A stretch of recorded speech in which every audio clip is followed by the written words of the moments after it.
Hello মা, হুম, আজকে কটার সময় প্রদীপ জ্বালাবো গো? আজকে বাবা ৬টার সময় জ্বালিয়ে। আচ্ছা, ঠিক আছে মা। হুম। যেই বলা অমনি কাজ শুরু করে দিয়েছি। তাড়াতাড়ি করে আমি ব্ল্যাক শাড়িটা পরে প্রপার রেডি হয়ে গেছি, গয়নাগাটি সব কিছু পরে নিয়ে, যে আমি 14টা প্রদীপ এবার জ্বালাতে যাব, একদম পারফেক্ট রেডি। তো যাই হোক, আমি এখানে আমার মাকে প্রথমে জিজ্ঞাসা করে নিয়েছিলাম ফোন করে যে কখন প্রদীপগুলো ঠিক জ্বালাতে হবে, একদম ঠিক টাইম মতো। তো মা বলেছিল মানে সন্ধ্যে 6টা। তো আমি তাড়াতাড়ি করে দুপুরবেলার মধ্যেই আর কি প্রদীপগুলোকে একদম ধুয়ে টুয়ে রেডি করে রেখেছিলাম, কারণ আমি জানি এবারে শীতকাল আস্তে আস্তে পড়ে যাচ্ছে, ঝুপ করে সন্ধে নামবে। প্রদীপের মধ্যে সলতে দিয়ে তেল দিয়ে সব কিছু এই 14টা প্রদীপকে জ্বালাতে গিয়ে দেখলাম হ্যাঁ 6টা প্রায় বেজেই যাচ্ছে আর কি, আমার প্রদীপ দেওয়ার সময় হয়ে গেছে। তো সন্ধেটা একেবারে দিয়ে দিলাম সবার আগে, যেহেতু আমি ঠাকুর আসনে প্রদীপ দেবো।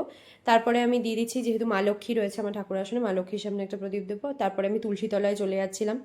আরও আমার সাথে কী সব ইয়ার্কি করছিল আর বক বক বক বক করছিল। তো আমি বলছিলাম তুমি একটু চুপ করো। তো এই করে আমি তুলসী তলায় প্রদীপটা দিয়ে নিলাম। তো এবারে আমার চলে আসলো বাইরের মানে আমার যে মূল যে দরজাটা আর কি, যেটা দিয়ে আমি আমার ফ্ল্যাটে ঢুকি, তো সেখানে প্রদীপ দেওয়া। তো সেখানকার বাইরে বেরিয়ে আমি সেখানে দরজার গোড়ায় আর কি দুটো প্রদীপ রাখলাম।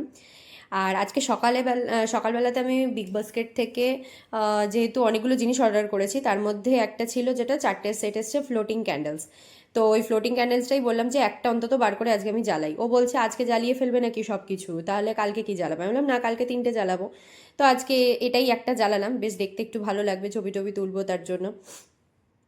আর এই ক্রিস্টাল এই ক্যান্ডেল দানিটা যেটা দেখছো, এটাও আজকে নিয়েছি। তো এটাকে একটু জলের মধ্যে, আমি একটু গোলাপের পাপড়ি এনেছিলাম সকালবেলা, তো সেটাই একটু ছড়িয়ে দিয়ে তো এটাকে ভাসিয়ে দিয়েছি, বেশ দেখতে লাগছে। মানে আমার তো ভীষণ দেখতে ভালো লাগছে। তো ঘর অন্ধকার করে ছবি টবি তুলছিলাম, বেশ ভালো, মানে ভীষণ সুন্দর লাগছিল দেখতে, ওর ছায়াটাও পড়ছে চারিদিকে।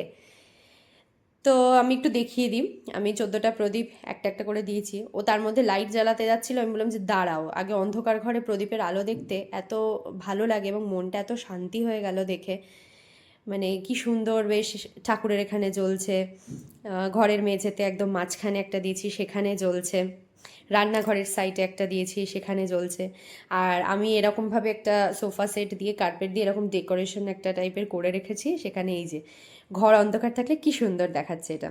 তারপরেই ছিল আমাদের ওই প্রবেশদ্বার যেটা বলছিলাম, সেই গেটটা, মেন গেটটাকে সাজানো। তো এখানে কতগুলো জিনিসপত্র এনেছি, সেগুলোই তুলে তুলে সাজাচ্ছিলাম। ও বলছিল যে এখানে আটকালে আবার দরজা আটকাতে অসুবিধা হবে।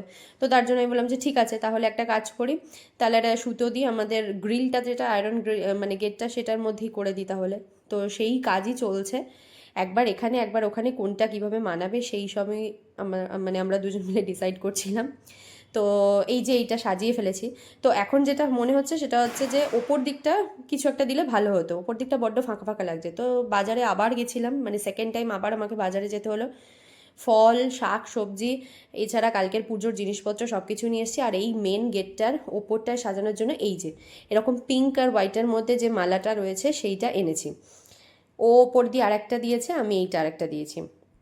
এইসবের চক্করে আজকে দুবার করে আমাদের মার্কেটে যেতে হয়েছিল। মার্কেটে সাংঘাতিক ভিড়, পা ফেলার জায়গা নেই, মাছি গলবার উপায় নেই। আমার এদিকে করছে প্রচণ্ড পায়ে ব্যথা, ভীষণ ভীষণ ক্লান্ত। আজকে ভিডিওটা এখানেই শেষ করছি, চলো বাই, শুভ দীপাবলি, কালকে আসছি নতুন ভিডিও নিয়ে। ওকে, গুড নাইট।